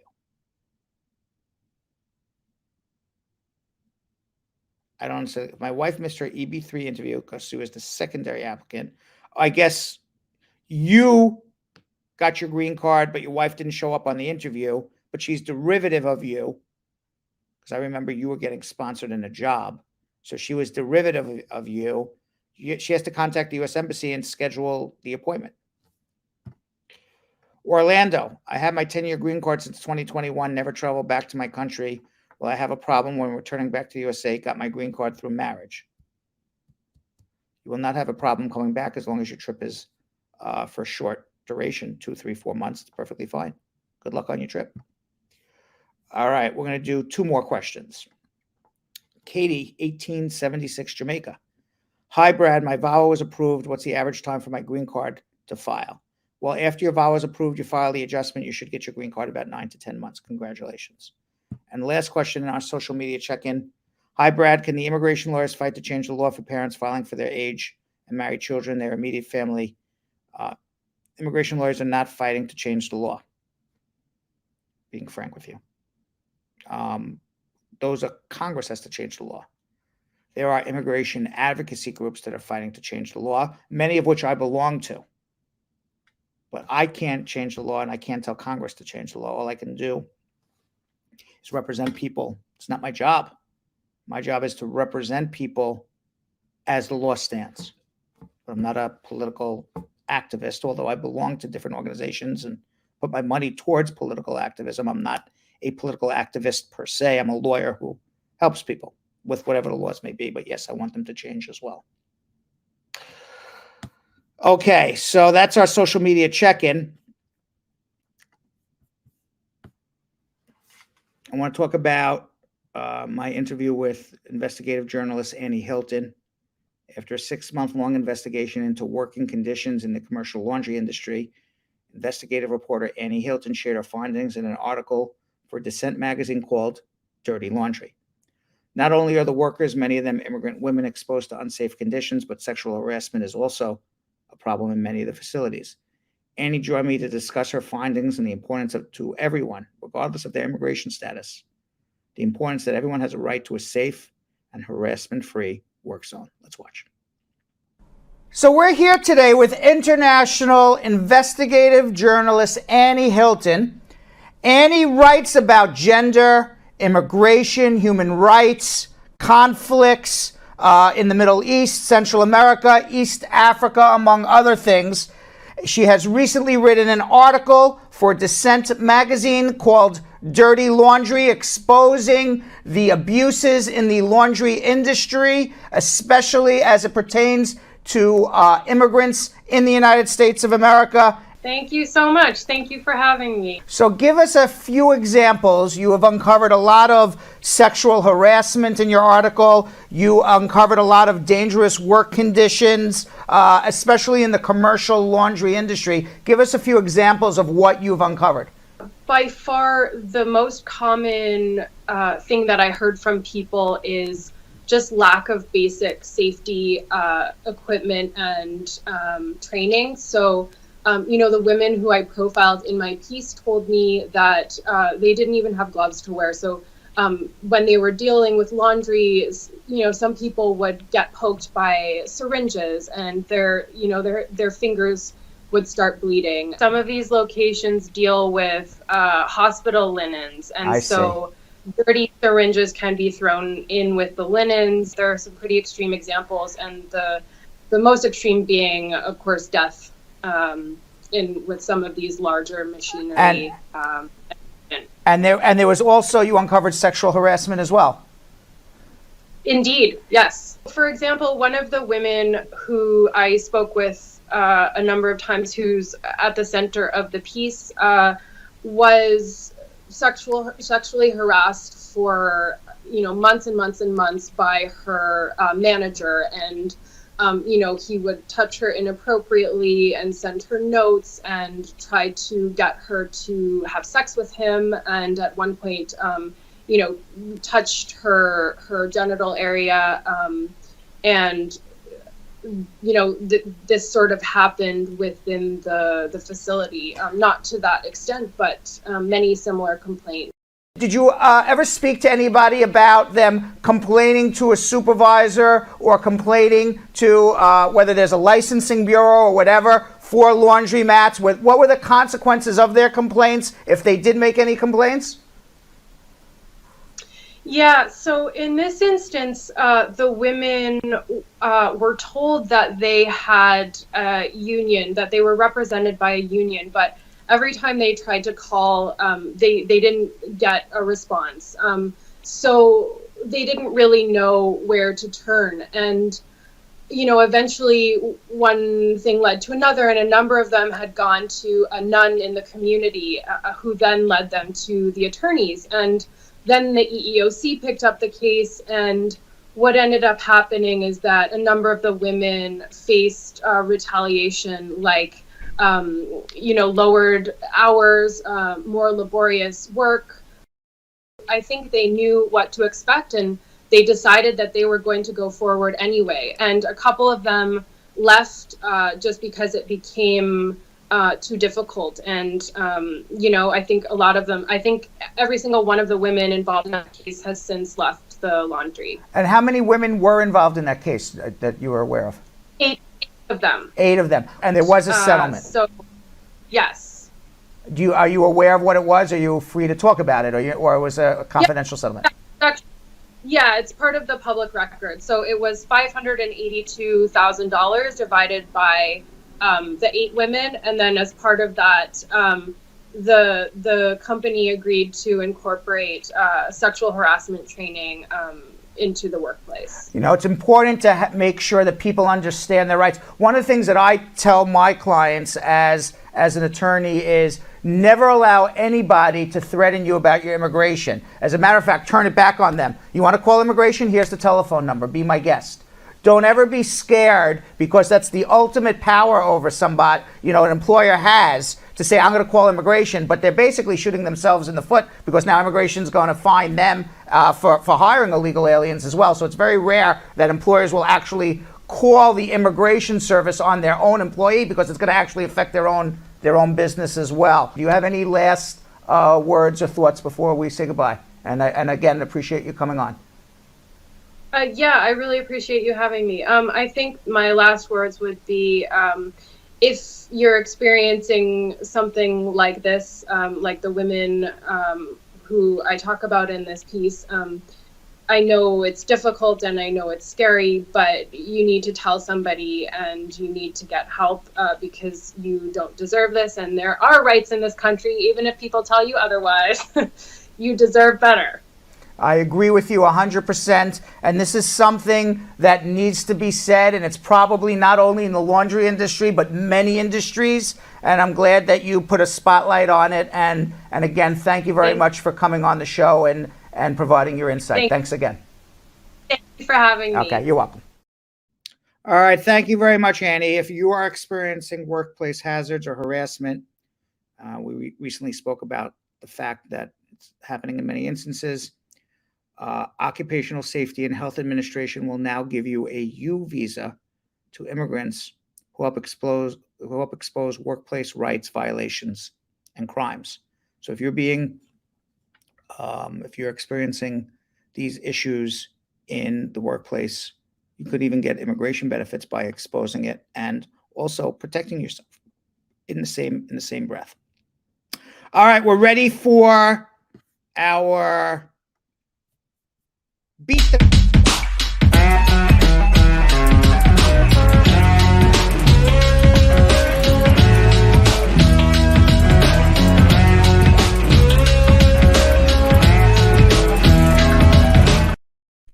Beat the Clock social media speed round. So far, I don't know why we have 3 screens. We should have 2 screens. Jilly. There we go. Good job.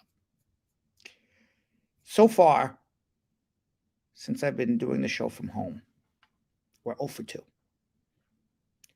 We have to get our numbers up here a little bit. So I'm going to do a countdown, and hopefully today I'll be able to beat the clock and not blow myself up. Are we ready? 5, 4, 3, 2, 1. Let's go. Is there a visa that allows a person to wait for their I-130 approval in the United States? Yes, it's called a K3 if you're married to a U.S. citizen. Can someone who's undocumented win the DV lottery? Yes. Whether or not you get a green card, that's another story. If you're undocumented and not working, does it make sense to get an I-10? Absolutely. You're following the law. Why is it taking so long to process a fiancé visa? Trump, COVID, cutbacks in immigration. 5, at what age can children start filing for their parents? 21 U.S. citizens. 6, if my husband gets his green card, can he file for me? Absolutely. Why not? 7, how long does it take for an unmarried petitioner over 21 to come to the United States? 7 to 9 years if you're filed by your parent who's a citizen or a resident. 8, after receiving a green card through marriage to a U.S. citizen, can I file for my child to come to the U.S.? Absolutely. 9, can an American citizen petition for their grandchild to come? No, they can't. 10, no, it's too long to read. If I had my 10-year green card for 2 years and 2 months and I'm still married, when could I apply for my green citizenship?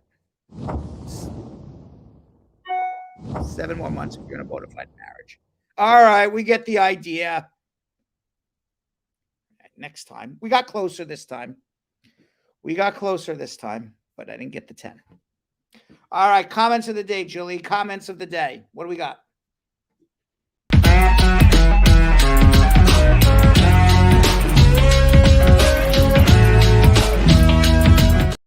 All right, our first comment of the day comes from, we don't have a drum roll, but comes from Lady Leah. It's true, Brad. A positive mindset plays a huge impact. Yes, we talked about that in the beginning. Our second comment of the day comes from J.D. King. I'm a U.S. citizen. My son is 13 years old. Thank you, squad.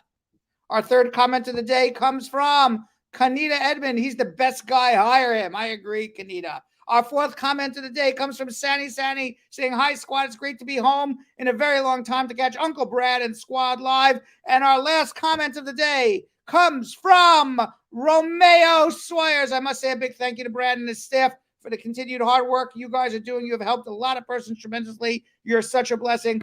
Thank you very much. I appreciate everybody coming to watch. We'll be back live again this same time a week from today on Monday. See you then. So, Sam, as part of the production, we have to say this disclaimer at the end of the show. Do you mind reading it for me?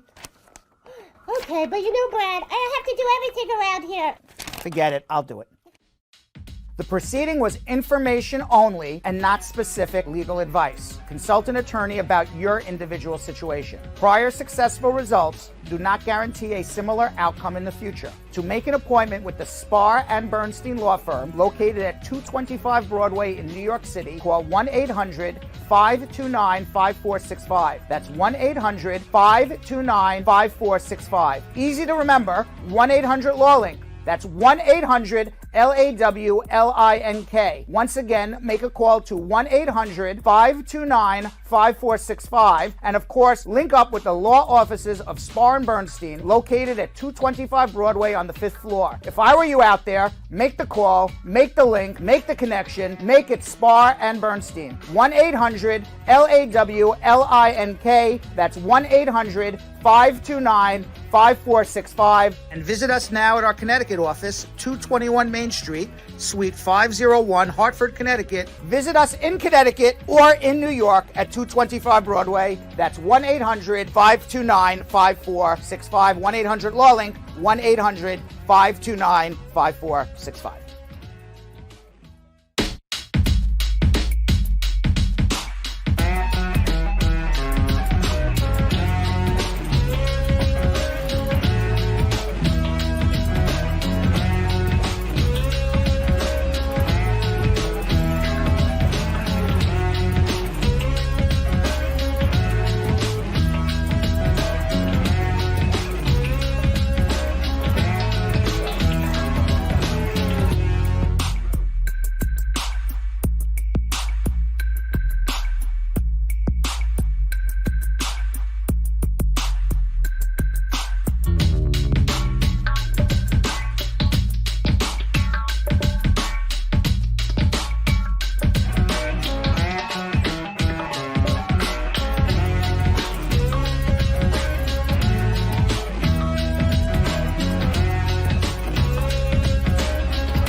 So, Sam, as part of the production, we have to...